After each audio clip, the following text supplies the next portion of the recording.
আসসালামু আলাইকুম রহমতুল্লাহি বারকাতুহু। সুপ্রিয় স্টুডেন্ট, আশা করি আল্লাহ তাআলার অশেষ রহমতে বাসার সবাইকে নিয়ে সুস্থ আছো। কোভিড-19 করোনা ভাইরাসের কারণে সারা দুনিয়ার মানুষ আজ অসহায় এবং এই ভাইরাসের কাছে জিম্মি হয়ে আছে।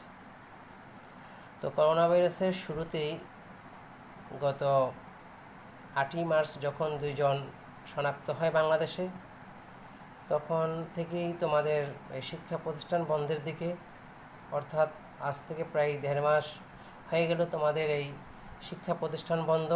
আর এই বন্ধ থাকার কারণে তোমাদের লেখাপড়ার অনেক ব্যাঘাত ঘটেছে। আর ধীরে ধীরে এই করোনা ভাইরাস বাংলাদেশে ছড়িয়ে পড়েছে এবং ভয়ঙ্কর আকার ধারণ করেছে এবং অনেক ভাই বোন দুনিয়া থেকে চলে গিয়েছেন এই ভাইরাসের কারণে অসুস্থ হয়ে। এবং অসুস্থ হয়ে অনেক ভাই বোন এরকম হসপিটালে ভর্তি আছেন। আশা করি যারা দুনিয়া ছেড়ে চলে গেছেন আল্লাহ তাআলা তাদেরকে জান্নাতবাসী করুন এবং যারা অসুস্থ আছেন তাদেরকে আল্লাহ তাআলা সুস্থ করেন। তো তোমাদের এই শিক্ষা প্রতিষ্ঠান বন্ধ থাকার কারণে গণপ্রজাতন্ত্রী বাংলাদেশ সরকারের মাননীয় প্রধানমন্ত্রী এবং শিক্ষা মন্ত্রণালয়ের মাননীয় শিক্ষামন্ত্রী যে উদ্যোগ অনলাইন টিচিং ব্যবস্থা, এটাকে স্বাগত জানাই মাননীয় প্রধানমন্ত্রীকে এবং মাননীয় শিক্ষামন্ত্রীকে। এবং সর্বোপরি যে Motijheel model school and college আজ এই অনলাইন টিচিংয়ের যে ব্যবস্থা করেছে, এবং সমস্ত মডেল পরিবারকে ধন্যবাদ এবং স্বাগত জানাচ্ছি। আশা করি তোমাদের এই অনলাইন টিচিং ব্যবস্থায় তোমাদের সিলেবাস শেষ হবে এবং তোমরা মনোযোগী হবে এবং তোমাদের বান্ধবীদেরকেও তোমরা এটার খুব দাওয়াত দিবে এবং সবাইকে জানাবে এবং সবাই সম্মিলিতভাবে ক্লাস করবে অনলাইনে। তো এই উদ্যোগেই তোমাদের পদার্থবিজ্ঞান বিষয়ের ক্লাস নিতে হচ্ছে। তো আমি তো ক্লাসে তোমাদেরকে যে অধ্যায় পড়িয়েছিলাম ক্লাসে, তোমাদের মনে আছে কি না সেটা হচ্ছে যে তোমাদের যে অধ্যায় পড়িয়েছিলাম সেটা 5 নম্বর অধ্যায়, electromagnetic induction and alternating current, তাড়িতচুম্বক আবেশ ও পরিবর্তী প্রবাহ। এটা প্রায় শেষের দিকে ছিল। হ্যাঁ, এই চ্যাপ্টারটা প্রায় শেষের দিকে ছিল। 2টা টপিকস ছিল বাকি। এর একটা হচ্ছে ট্রান্সফরমার। তো ট্রান্সফরমার তোমাদের একটা ইম্পর্টেন্ট টপিক, যেটা নিয়ে আজকে আলোচনা করব যে ট্রান্সফরমার কি ট্রান্স করে।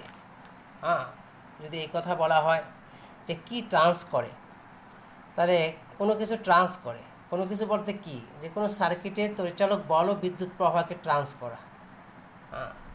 যদি সংজ্ঞা দিতে চাই তাহলে এরকম সংজ্ঞা দেওয়া যায় যে বৈদ্যুতিক যন্ত্রের সাহায্যে পর্যাবৃত্ত উচ্চ বিভবকে নিম্ন বিভবে রূপান্তর করা হয় তাকে ট্রান্সফর বলা হয়। অথবা বলতে পারি একটু আপগ্রেডে, যে ডিভাইসের মাধ্যমে ভোল্টেজ ও কারেন্ট আপ অথবা ডাউন করে, অর্থাৎ স্টেপ আপ ও স্টেপ ডাউন করে এবং পাওয়ার ও ফ্রিকোয়েন্সি পরিবর্তন না করে এক সার্কিট হতে আরেক সার্কিটে এই পাওয়ার স্থানান্তরিত করা হয়, তাকে ট্রান্সফরমার বা রূপান্তরক বলে। অর্থাৎ স্টেপ আপ থেকে স্টেপ ডাউনে যাবে। যদি আমি ভোল্টেজ দিই 5 ভোল্ট, তাহলে আমি সেখানে সেটা ট্রান্স করতে পারি কি, আমি পাইতে পারি সেকেন্ডারিতে 30 ভোল্টেজ। তাহলে এটা স্টেপ আপ। তো স্টেপ আপ হচ্ছে যে ট্রান্সফরমার কম বিভবে অধিক প্রবাহকে অধিক বিভবের অল্প তড়িৎ প্রবাহে রূপান্তরিত করে, তাকে বলা হয় স্টেপ আপ ট্রান্সফরমার বা আরোহী রূপান্তরক। আর স্টেপ ডাউন হচ্ছে যে ট্রান্সফরমার অধিক বিভবের অল্প তড়িৎ প্রবাহকে অল্প বিভবের অধিক তড়িৎ প্রবাহ রূপান্তরিত করে, তাকে বলা হয় স্টেপ ডাউন ট্রান্সফরমার বা অবরোহী রূপান্তরক। এখন আমরা একটা ট্রান্সফরমার গঠন করব। ট্রান্সফরমার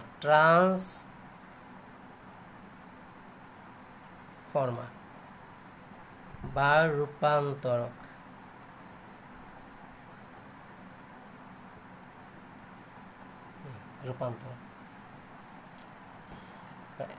কাঁচা লোহার আয়তাকার কোর বা মজ্জা।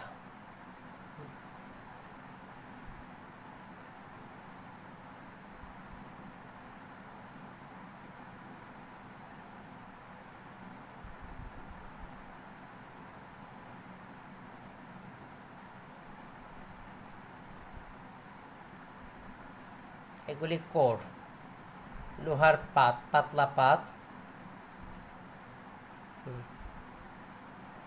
এঁকে নিবে।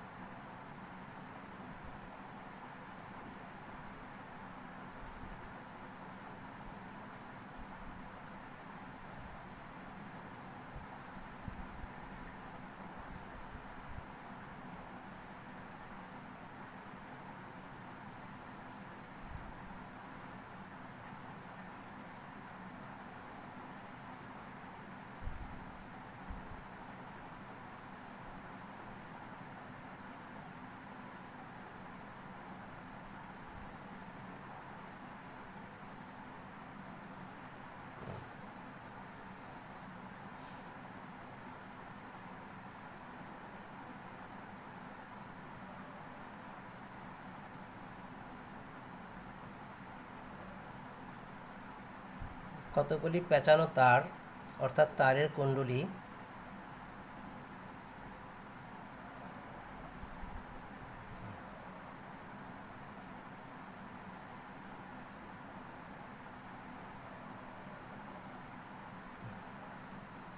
এটাকে বলা হয় প্রাইমারি কুণ্ডলী, এটাকে বলা হয় সেকেন্ডারি কুণ্ডলী। অর্থাৎ একটা মুখ্য কুণ্ডলী আর একটা গৌণকুণ্ডলী। মুখ্য কুণ্ডলীর পাক সংখ্যা গৌণকুণ্ডলীর পাক সংখ্যা থেকে কম থাকবে, অথবা গৌণকুণ্ডলীর পাক সংখ্যা মুখ্য কুণ্ডলীর পাক সংখ্যা থেকে কম থাকবে।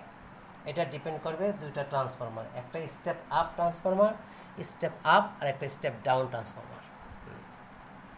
তাহলে একটি কাঁচা লোহার আয়তাকার কোর বা মজ্জা দুই বিপরীত বাহুতে অন্তরিত তার পেঁচানো হলো। কোরের যে বাহুর কুণ্ডলীতে দিক পরিবর্তী প্রবাহ বা বিভব প্রয়োগ করা হয় তাকে মুখ্য কুণ্ডলী বলা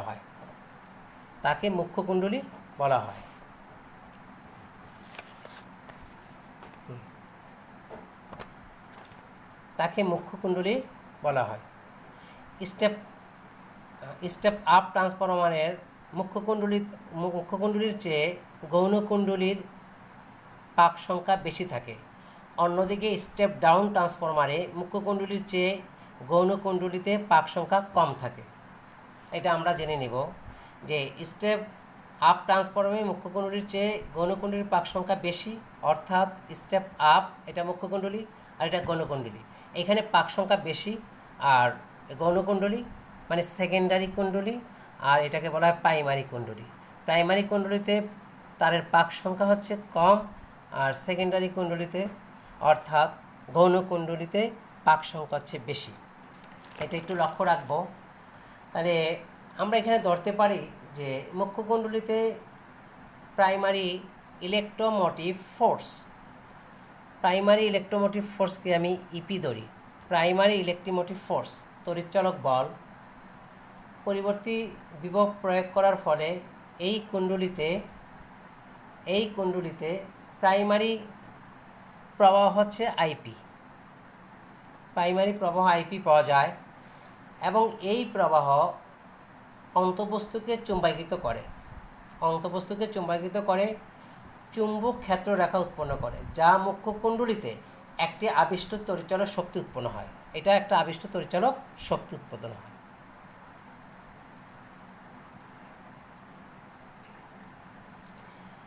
এখন মুখ্য কুণ্ডলীর পাক সংখ্যা ধরি এনপি। প্রতি পাকে সংযুক্ত চুম্বক ফ্লাক্স ফাই। তাহলে আমরা পাই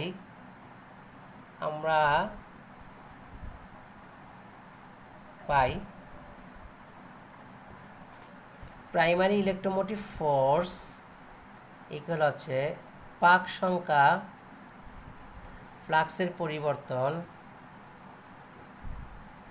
ডিটি নেগেটিভ, অর্থাৎ বিপরীতমুখী। এটাকে আমি 1 নম্বর সমীকরণ দিতে পারি ডি ফাই।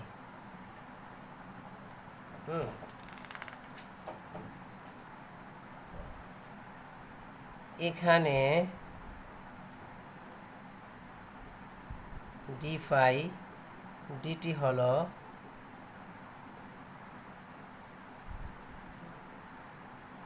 মুখ্য কুণ্ডলীতে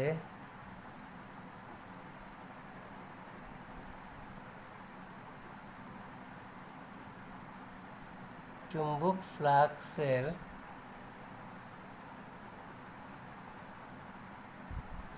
পরিবর্তনের হার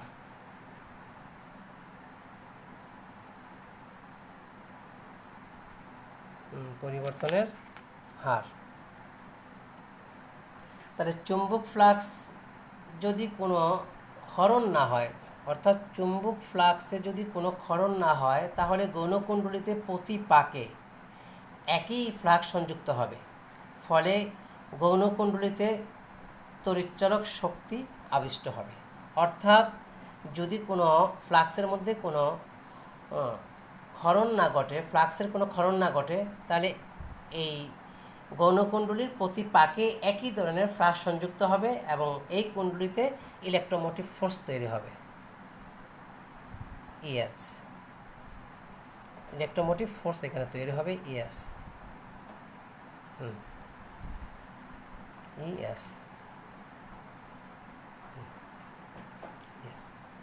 তাহলে গৌণকুণ্ডলীতে পাক সংখ্যা এনএস এবং কুণ্ডলীতে তড়িৎচালক শক্তি পাচ্ছি ইএচ। তাহলে আমরা লিখতে পারি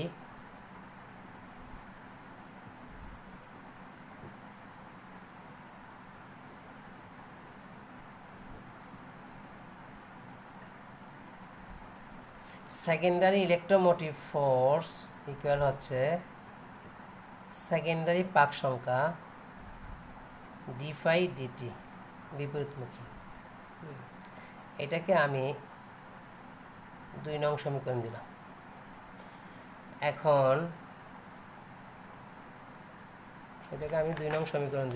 এখন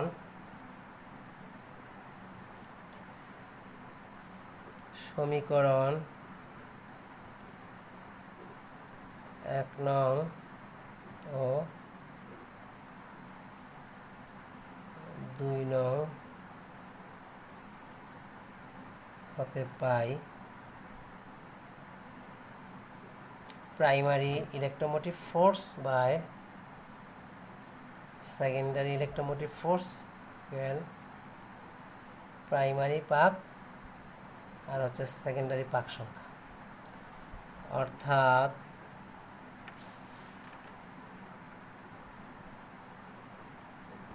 অর্থাৎ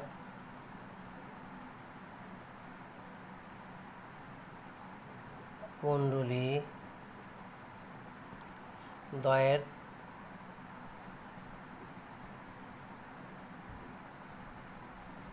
তড়িৎচালক শক্তি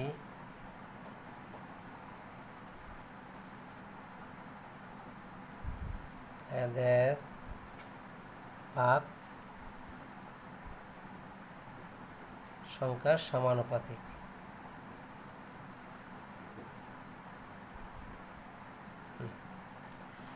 পাক সংখ্যার কি সমানুপাতিক।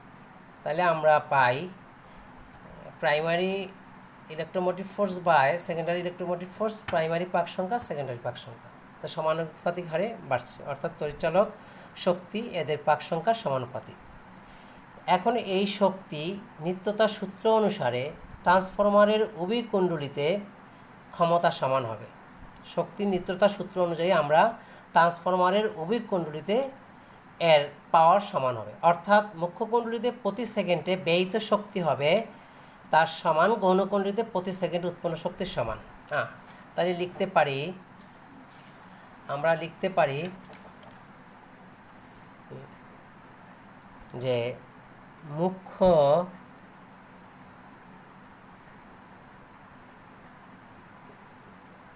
কুণ্ডলীতে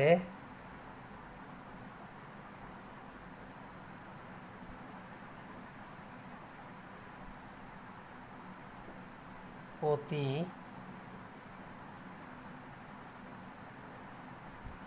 সেকেন্ডে ব্যয়িত শক্তি সমান গৌণ কুণ্ডলীতে প্রতি সেকেন্ডে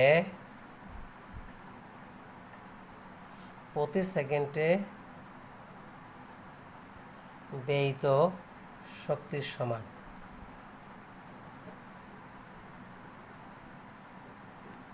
সমান হবে। অর্থাৎ ইনপুট পাওয়ার ইকুয়াল হচ্ছে আউটপুট পাওয়ার। ইনপুট পাওয়ার ইকুয়াল হচ্ছে আউটপুট পাওয়ার, অর্থাৎ অন্তর্গামী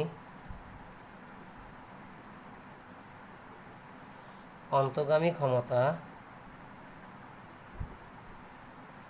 হচ্ছে বহির্গামী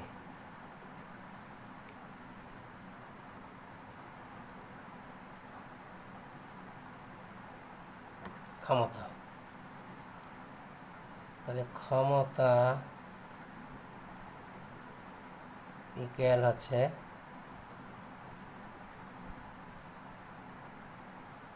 ভোল্টেজ ইন্টু তড়িৎ প্রবাহ। অর্থাৎ প্রাইমারি ইলেকট্রোমোটিভ ফোর্স, প্রাইমারি প্রবাহ ইকুয়াল হচ্ছে সেকেন্ডারি ইলেকট্রোমোটিভ ফোর্স আর সেকেন্ডারি প্রবাহ। তাহলে আমরা লিখতে পারি বা EP divided ES IS divide by IP. EP divide by S, IP divide by S. তাহলে এটাকে আমরা দিতে পারি 4 নম্বর সমীকরণ। এটাকে আমরা 4 নম্বর সমীকরণ দিতে পারি। তাহলে সমীকরণ 3 ও 4 থেকে পাই সমীকরণ 3 নং ও 4 নং হতে পাই EP by S IS by IP and P by NS। এটাকে দিলাম 5 নম্বর সমীকরণ। অর্থাৎ যখন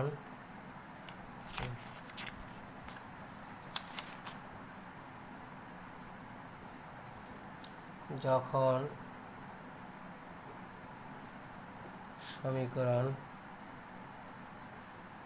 5 নং হতে লক্ষ্য করা যায়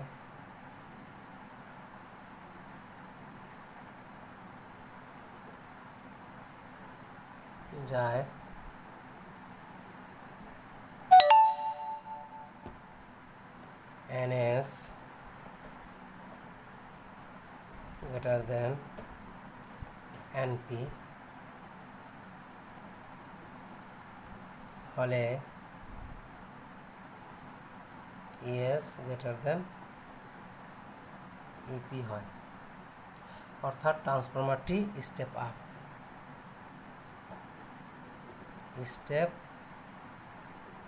আপ ট্রান্সফরমার। আবার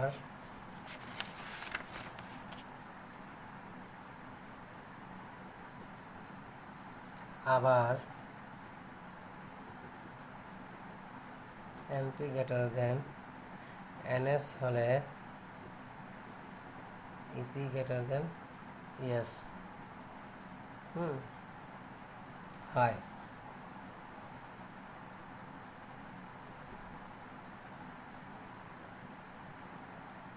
ট্রান্সফরমারটি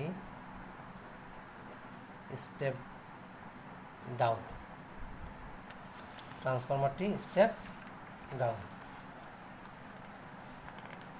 তাহলে আমরা এই সূত্রকে থেকে অঙ্ক করতে পারি। আমরা সূত্রের প্রতিপাদন করলাম, এই সূত্র থেকে আমরা এখন অঙ্ক করতে পারি। এই সূত্র থেকে আমরা এখন অঙ্ক করব। এখন এখান থেকে একটা প্রশ্ন বলা যায়, সেখানে কি বলা যায় যে এই এই এই এই এই প্রতিপাদন থেকে আমরা যেটা লিখতে পারি, এইটা হলো যে ট্রান্সফরমার ডিসি লাইনে কাজ করে না, এসি লাইনে কাজ করে। অর্থাৎ ডিসি এর ক্ষেত্রে ট্রান্সফরমারটি কয়েলের চুম্বক ফ্লাক্সের পরিবর্তন ঘটে না, এসি লাইনে ঘটে।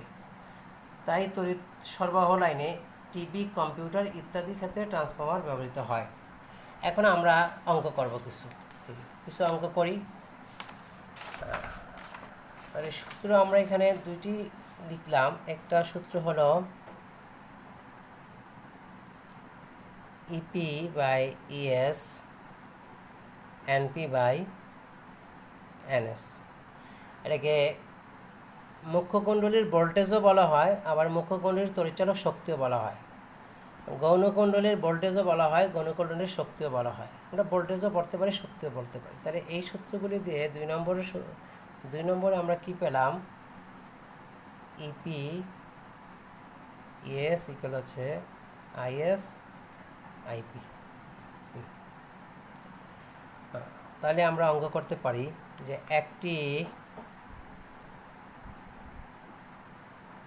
একটি ট্রান্সফরমারের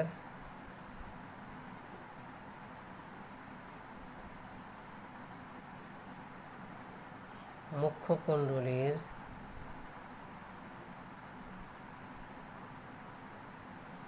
পাক সংখ্যা 100, ভোল্টেজ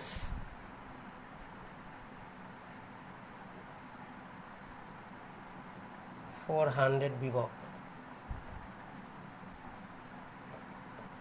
এর গৌণ কুণ্ডলীর পাক সংখ্যা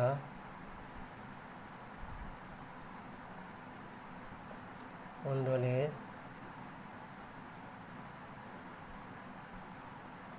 পাক সংখ্যা 200 হলে গৌণকুণ্ডলীর ভোল্টেজ কত? না, ভোল্টেজ কত? তাহলে আমাকে বের করতে হবে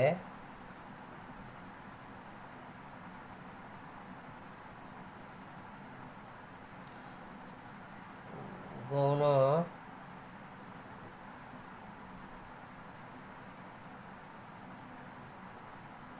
কুণ্ডলীর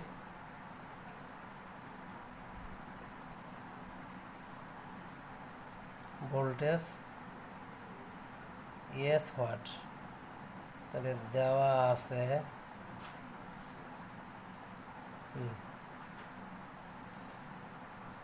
মুখ্য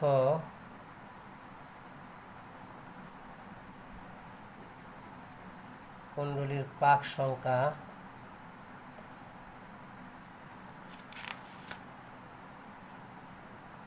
ইপি ইকুয়াল হচ্ছে 400 বিভব, পাক সংখ্যা, মুখ্য কুণ্ডলীর পাক সংখ্যা এনপি 100, মুখ্য কুণ্ডলীর ভোল্টেজ ইপি ইকুয়াল হচ্ছে 400। তবে গৌণ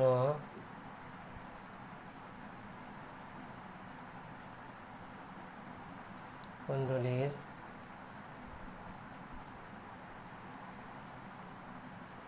পাক সংখ্যা NS ইকুয়াল আছে 200। আমরা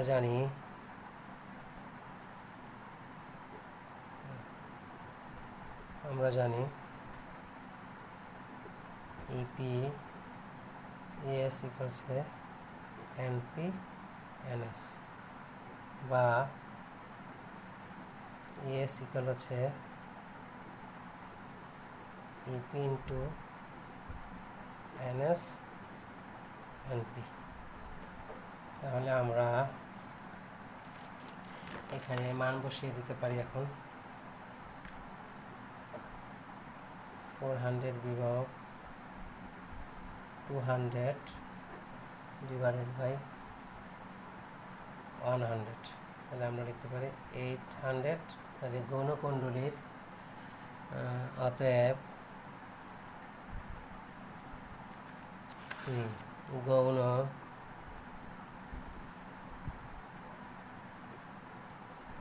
কুণ্ডলীর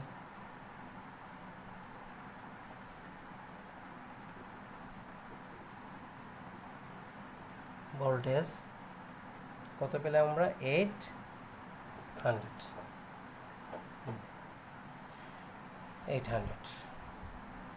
তাহলে আমরা এইভাবে অঙ্কগুলি করতে পারি। তাহলে একটু ডিফিকাল্ট একটা অঙ্ক দেখি, বইয়ে আছে হয়তো অঙ্কটা, যে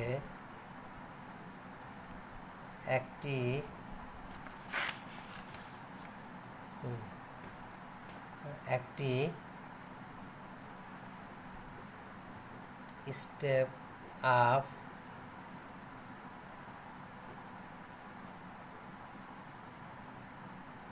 ট্রান্সফরমারে 1000 ভোল্টেজ সরবরাহ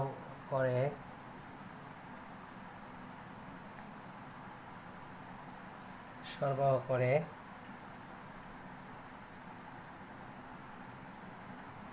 20 এম্পিয়ার তড়িৎ পাওয়া যায়। এর মুখ্য ও গৌণ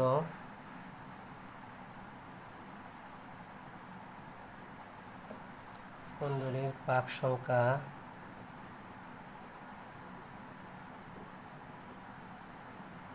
20:10 গুণ, তো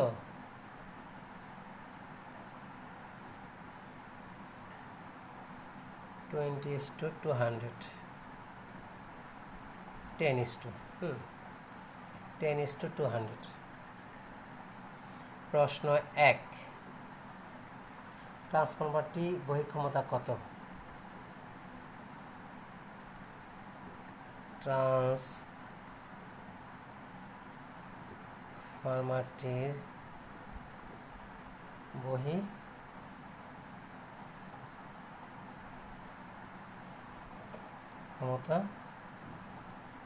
কত? 2 নাম্বার হলো ট্রান্সফরমারটির থেকে শতভাগ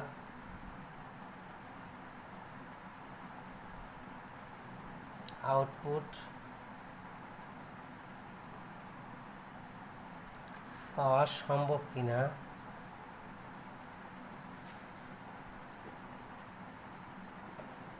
গাণিতিক ব্যাখ্যা দাও।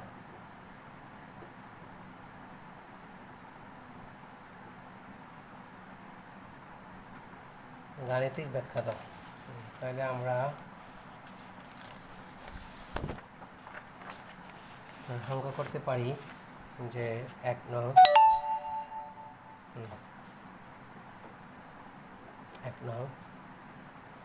যে আমাকে কি বের করতে হবে? আমাকে বের করতে হবে যে গৌণকুণ্ডলীর ভোল্টেজ আমাকে বহির্গামী, তার মানে হচ্ছে সেকেন্ডারি ইলেকট্রোমোটিভ ফোর্স বের করতে হবে। এটা দেওয়া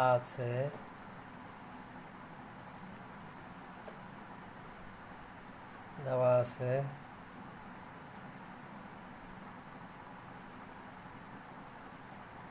মুখ্য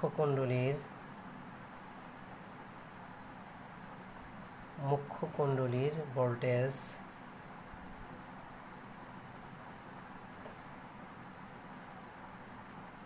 ইপি ইকুয়াল হচ্ছে 1000। গৌণকুণ্ডলীর প্রবাহ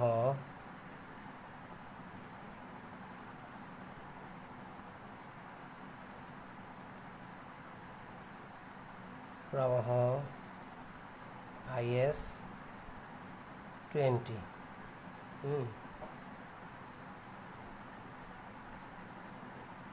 মুখ্য গৌণ কুণ্ডলীর পাক সংখ্যা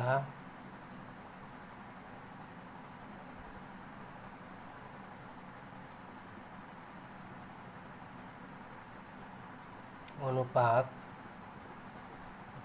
পাক সংখ্যার অনুপাত NS, অর্থাৎ 10:200।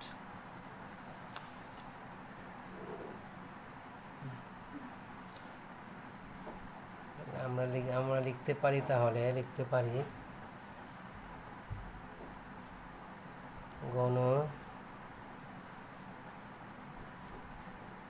কুণ্ডলীর ভোল্টেজ ES হলে ES ইকুয়াল হচ্ছে EP NS divide by NP, বা ES ইকুয়াল আছে EP to NS divide by হচ্ছে NP। আমরা লিখতে পারি 1000 ভোল্টেজ 200 ডিভাইড বাই 10, লিখতে পারি 20,000 ভোল্টেজ। তাহলে আউটপুট পাওয়ার, বহির্গামী ক্ষমতা ইকুয়াল আমরা পাই IS, তাহলে পাইতে পারি 20,000 ভোল্টেজ, আর IS হচ্ছে 10 এম্পিয়ার, তাহলে পাই 20,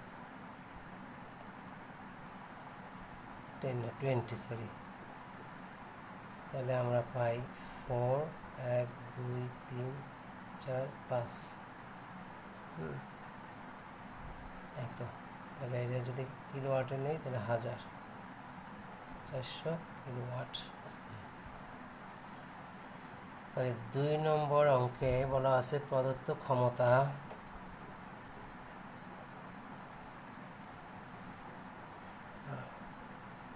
এর কথা EP IP, তাহলে এটা হবে কিসের? গৌণকুণ্ডলী, মুখ্য কুণ্ডলীর। সমান হবে কিনা প্রশ্ন ছিল যে ট্রান্সফরমারটি থেকে ট্রান্সফরমারটি থেকে শতভাগ আউটপুট পাবো কিনা, আউটপুটের সম্ভাবনা আছে কিনা। তাহলে প্রদত্ত ক্ষমতাগুলো এত আমরা যদি পাই, তাহলে এটা হচ্ছে 1000 ভোল্টেজ ইন্টু IP,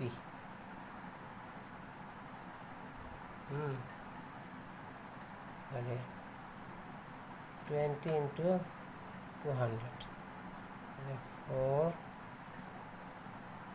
এত, তাহলে আমরা এত কিলোওয়াট পেতে পারি। তাহলে দেখা যাচ্ছে প্রদত্ত বহিঃ ক্ষমতা সমান। দেখা যাচ্ছে যে প্রদত্ত বহি ক্ষমতা সমান।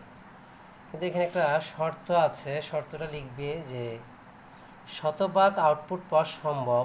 এইখানে এটা আছে যে আমরা শতভাগ আউটপুট পাইতে পারি, কিন্তু বাস্তবে ট্রান্সফরমারটি তাকে অন্তরিত হওয়ার কারণে, অর্থাৎ আভ্যন্তরিক তারের রোধ কিছুটা সমস্যা থাকার কারণে, ট্রান্সফরমার থেকে যদি আভ্যন্তরিক কিছু রোধ সমস্যা থাকে, তাহলে আমরা এখানে একটা শতভাগ পেতে পারি না। অর্থাৎ সেখানে ট্রান্সফরমারে যদি আভ্যন্তরিক কোনো রোধের লিকেজ থাকে বা সেখানে যদি কোনো ত্রুটি থাকে, তাহলে সেটা শতভাগ হওয়া সম্ভব না, আউটপুটে কিছু বিঘ্ন করতে পারে, এই জন্য অসম্ভব হইতে পারে। হ্যাঁ, তাহলে এইভাবে আমরা অঙ্কগুলি করব। অর্থাৎ এখন থেকে আমরা যে ফর্মুলাটা আমরা প্রতিপাদন করব বা ফর্মুলাটা ব্যাখ্যা করব বা বর্ণনা করব, সেই ফর্মুলাটা বর্ণনা করার পরে সেই ফর্মুলাটা দিয়ে আমরা নর্মাল অঙ্ক করব, তারপরে উদ্দীপক দিয়ে আমরা অঙ্ক করব। তাহলে তোমাদের একটা বাড়ির কাজ দিই, নেক্সটে আমার সাথে যোগাযোগ করবে, বাড়ির কাজটা তোমরা নিজেরা করবে, নতুবা আমি নেক্সটে এই অঙ্কটা করাই দিব, তোমরা চেষ্টা করবে। এই অঙ্কটা কোনো একটা সালে কোনো একটা বোর্ডে এসেছিল। লিখো যে একটি স্টেপ আপ ট্রান্সফরমারে একটি স্টেপ আপ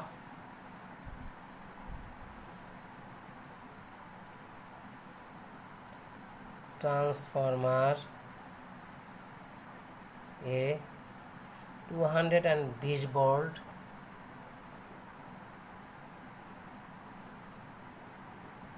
সরবরাহ করে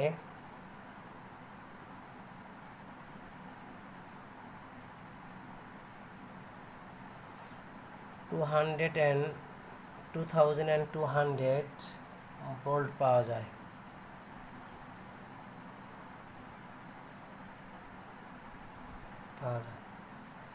ট্রান্সফরমারটি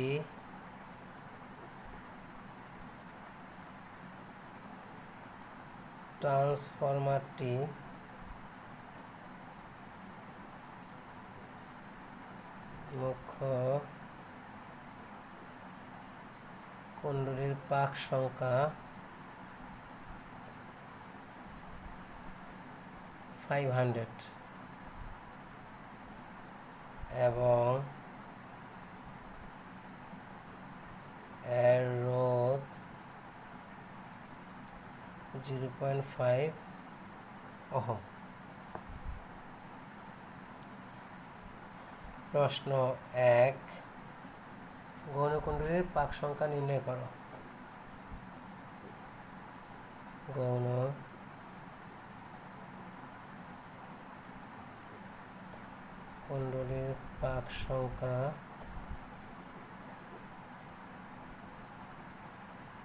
নির্ণয় করো। প্রশ্ন 2, উদ্দীপক অনুসারে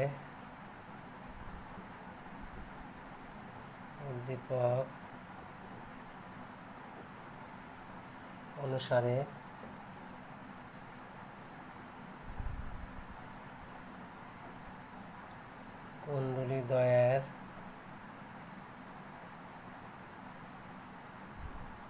রোধের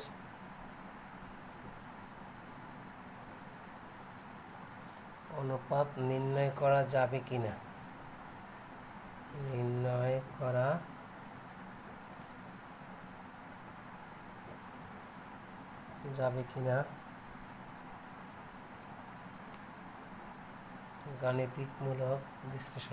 গাণিতিক বিশ্লেষণ কর। তো সুপ্রিয় স্টুডেন্ট, ধন্যবাদ ধৈর্য সহকারে ক্লাস করার জন্য। আশা করি ক্লাসগুলি মনোযোগ সহকারে করবে এবং কোনো প্রশ্ন থাকলে সেটাও প্রশ্ন করবে। যথাযথ চেষ্টা করব সেই প্রশ্নের উত্তর দিতে। আর আজকে যে বাড়ির কাজ হোমওয়ার্ক দিয়ে দিলাম, একটা উদ্দীপকের অঙ্ক লেকচারের সাথে মিলিয়ে দিলাম, তো আশা করি যে অঙ্কটা বাসায় চেষ্টা করবে। আর যদি একান্ত না পারো, অঙ্কটা আমি করিয়ে দিব। তো নেক্সট ক্লাসের জন্য তোমরা প্রিপারেশন নাও।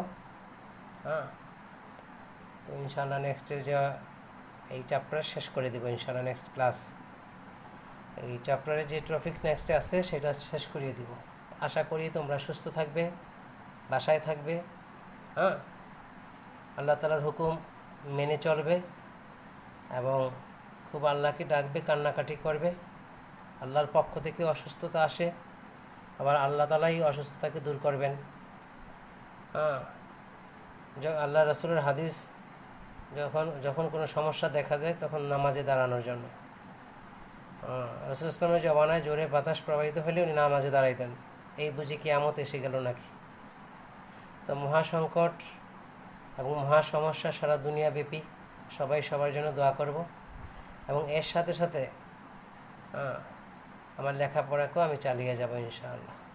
আল্লাহ তাআলা আমাদের সবাইকে তৌফিক দান করুন এবং আল্লাহ তাআলা আমাদেরকে সুস্থ রাখুন, সুন্দর রাখুন এবং বাসায় লেখাপড়া খুব করে যাব, চেষ্টা চালিয়ে যাব।